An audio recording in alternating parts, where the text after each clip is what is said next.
Jadi memang betul ya, ada tahapan ketika memang basic need sudah selesai Iya, semua, lovely need berikutnya. lively need lively need juga kayaknya memang sudah selesai semua, Ah, karena bahwa manusia diciptakan berpasang-pasangan itu akan ada. hmm. Terus yang Jangan ketiga, jangan diciptakan berpasang-pasangan. Ada orang yang belum menikah sampai sekarang dia protes juga. Katanya Tuhan menciptakan oh pasang-pasangan. iya, iya, Terus maaf, maaf, saya belum punya maaf nih, pasangan ini, sampai ini, hari ini ini. disclaimer nih, bener, Eh, bener. Masih Nah, ada nah itu. ini juga nanti yang jadi salah satu bahasan kita. Karena sampai sekarang juga saya masih bingung untuk mendeskripsikan bahwa setiap makhluk itu berpasang-pasangan, tapi kemudian banyak yang tidak. Ini saya belum nyampe ilmunya, atau Eh, kemudian saya juga belum dapat ilmunya. eh. Nanti itu kita bahas tersendiri, Kang. Oke, siap. Jadi memang kita masuk ke level-level tadi, bahwa Eh, semua level 1 sudah, level 2 sudah, level 3 itu safety need, kenyamanan, safety, kenyamanan. Nah, safety. ini yang memang jadi problem ya, Eh, bahwa kenyamanan setiap orang itu berbeda-beda. yep. Saya nyamannya punya motor, Hmm. Akang nyamannya punya mobil. Hmm. Ini bagaimana meramu orang ini supaya nyamannya pada posisi yang pas. Nyaman yang pas itu nyaman kalau dia merasa nyaman tanpa apa-apa. Tapi Eh, apa tuh? tanpa apa-apa? Tanpa apa-apa nyaman. Maksudnya? Ya gini, saya ada orang kaya, ya pameli lah, jabatannya sudah tinggi di sebuah BUMN. Dia tidak mau punya rumah, tidak mau punya kendaraan, tidak punya mau apa-apa. Ngapain punya mobil mewah harus bayar pajak? Butuhnya juga cuma seminggu sekali, nyewa aja. Ngapain punya motor harus dicuci, harus ganti oli? Butuh perginya juga tidak tiap hari, Naik Gojek ojek. aja. Ngapain butuh rumah harus dicat dan lain-lain? Ada hotel, di hotel aja. Ngapain punya dapur? Sekarang mau tinggal telepon. Ada yang berpikir gitu. Buktinya ada itu. Nyamannya begitu, tidak punya apa-apa. Ada itu. Sampai hari ini masih hidup orangnya. Artinya jangan disalahkan juga ketika ada orang yang nyaman dengan saya nyamannya nyicil. Oh iya, kalau tapi saya yakin nyicil itu gak nyaman itu. Dagdikduk gitu. Ketika mau jatuh tempo itu dagdikduk gitu. Enggak, kan karena memang sudah terukur punya gaji itu. Kalau terukur punya gaji itu hanya menggadaikan rezeki yang akan diberikan akhir bulan oleh Tuhan. Iya. Tapi yang lebih parah itu bukan hanya menggadaikan. Kalau tadi kan hanya menggadaikan karena sudah ada nih yang digadaikannya gajinya kan akhir bulan. Yang repot itu yang sok tahu teh, yang penting kredit aja. Tuhan pasti ngasih Rezeki. rezeki gawe nanti hari gitu. Nah, ya, Ada itu yang begitu. artinya, nah ini tingkat kenyamanan itu mempromosikan dirinya harus tepat. Eh, Karena kalau kata Akang, kenyamanan itu ketika apa tidak punya apa-apa, eh, itu memang ada yang ada gitu. ya. Walaupun dia sebetulnya bisa beli apa-apa. Tapi hari ini tuh masukan informasinya banyak, Kang. Ya betul. Jadi nyamannya hidup sudah kadang-kadang dibentuk. Hmm. Harus punya rumah, harus punya kendaraan, harus punya keluarga dan lain sebagainya. Itu berbagai hal menempa dirinya, yang kemudian nyamannya itu dibentuk karena memang dari faktor eksternal. Itu yang harus punya formulasi apa ketika memang terpaan itu banyak. Ya, ini terpaan itu termasuk informasi ya. Informasi yang harus kita terima itu harus menjadi informasi yang ketiga. Maksudnya begini, kalau kita orang pertama yang dapat informasi, itu kadang informasinya tidak valid. Entah itu hoax atau apapun lah gitu ya. Kalau pertama, tapi kalau yang kedua ketiga kita sudah tahu bahwa informasi ini sudah terseleksi. Jadi gini maksudnya, ada informasi si Fulan orang pertama yang dapat informasi mengatakan bahwa si A, si B korup. Dia pertama orang yang mendapatkan informasi itu. Tuh. Tanpa cek, recheck, cross check, dia langsung percaya.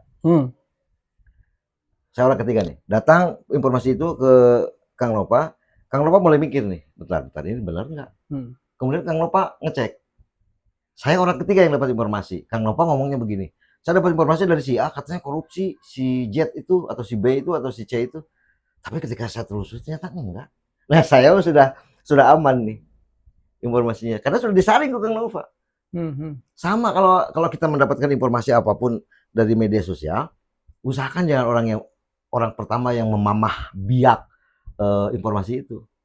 Artinya gimana? Kalau nggak ada orang kedua, orang ketiga yang menjadi filter kita yang harus memfilternya.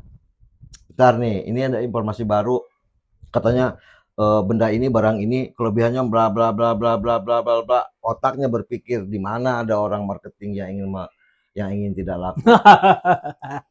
Ya kan? Udah mikir kita. Marketing yang baik itu menjual barang yang paling buruk tapi bisa dipersepsikan oleh orang lain sebagai barang yang terbaik. Jadi kita jangan ngapain juga sih gitu. Oke, artinya bahan apa, amunisi apa yang membuat filterisasi di diri kita itu bagus? Berpikir kritis. Berpikir kritis itu artinya berpikir di atas rata-rata. Enggak kan? Berpikir kritis itu berpikir kritis itu apa sih? Berpikir kritis itu kalau di atas rata-rata mah masih absurd. Di atas rata-rata tuh begini, berpikir kritis di atas rata-rata, saya mau kasih contoh. Macet. Keluar dari kampus 3:30 macet. Dari rumah keluar tuh macet. Aduh, macet, polisi nggak ada.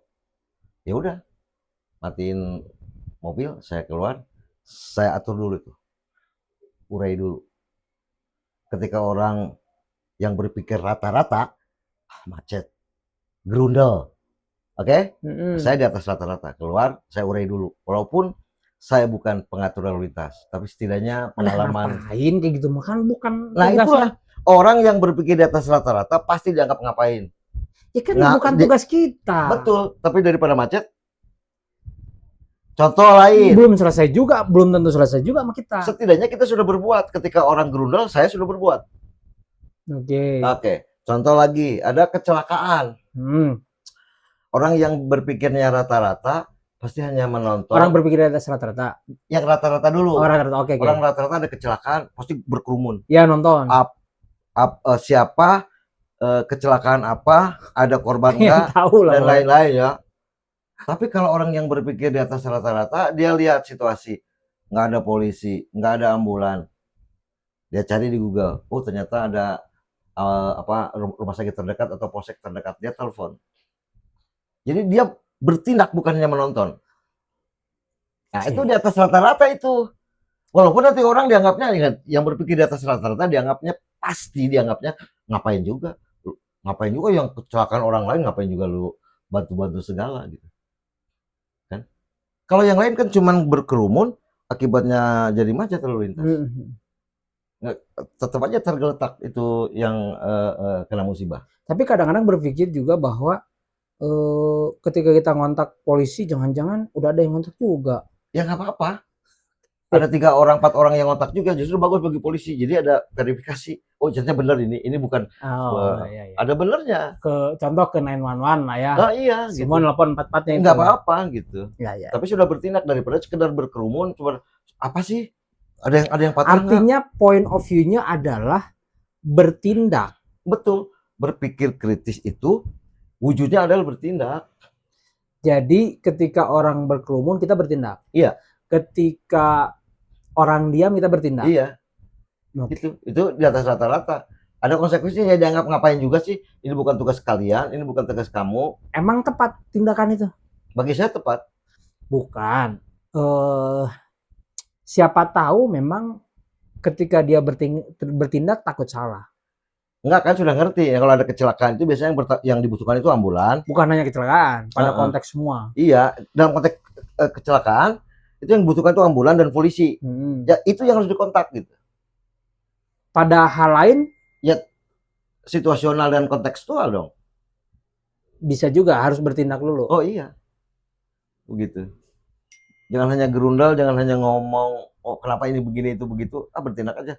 Ternyata diomongin sama orang ngapain juga, ya nggak apa-apa, tapi kita sudah bertindak. Contoh lah,